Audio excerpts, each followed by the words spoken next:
Hey everyone, here is your end of day Wednesday stock market update. I am sitting here looking at Zero Hedge where I get a lot of data. And it's interesting because we're seeing a lot of interesting information. One, did you know that wallets for digital media coin storage or digital coin storage, wallets are being tapped or broken or hijacked or whatever they call it when they use the code to break into stuff for $5.2 million so far. So there's no hiding anywhere in Bitcoin.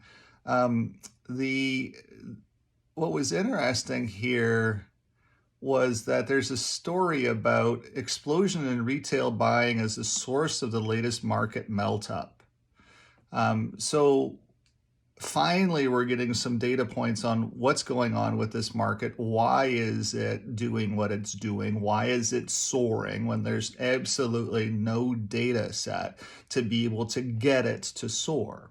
And what we now have from Zero Hedge is they've looked at the retail buyer, the human being, the person like you and I, and they point out that in July, all of a sudden, as people were taking vacations from work because they have 3 weeks of sick pay or 3 weeks of vacation, they were doing staycations and they were coming back into their trading accounts that they have at Robinhood and others and were buying retail stocks heavily. And they were specifically targeting the 5 big ones, of course.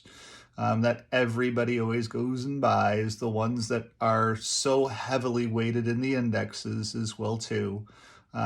Tesla, Apple, Nvidia, Amazon, AMD,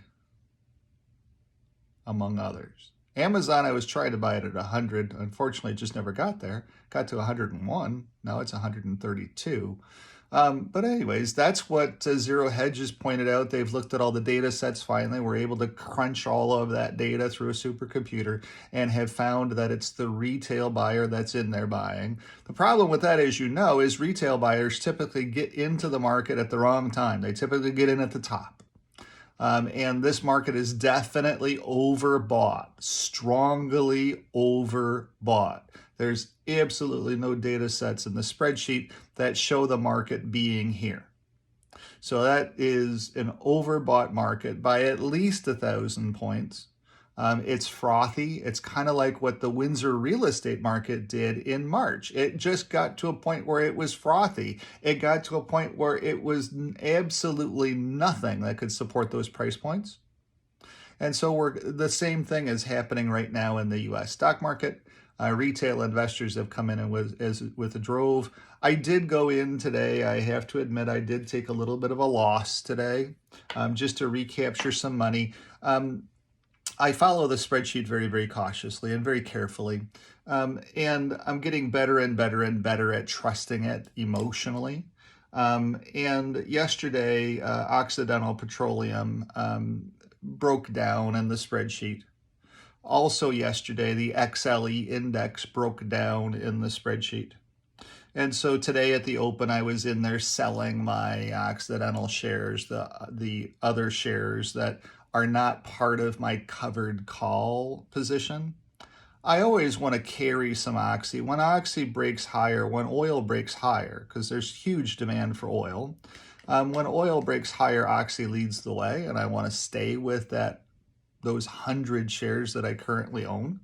And so at the end of the day, I sold the other shares to raise cash to sit into a position. Sold them obviously today at the open, which was good because that avoided some losses as well too. And so now the only thing that I have in my account that's long right now, because retail investors are coming in, the only thing that I have in my account that's long right now are those Oxy shares that I currently have. I think my cost basis on it is roughly 59 something.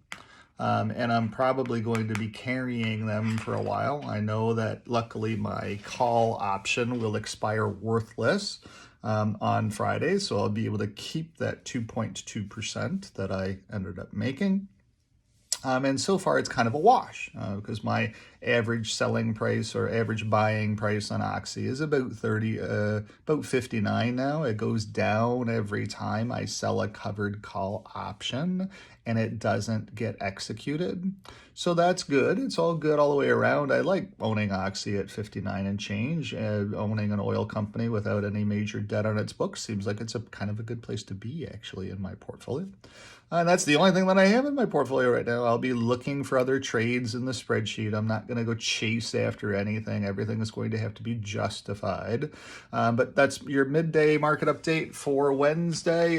We now know what's going on. We know the retail investor has been coming in. The data has been crunched by Zero Hedge, and it's out there as a news article. China's Bloomberg came out today and did an interview that China's economy is the worst it's ever been.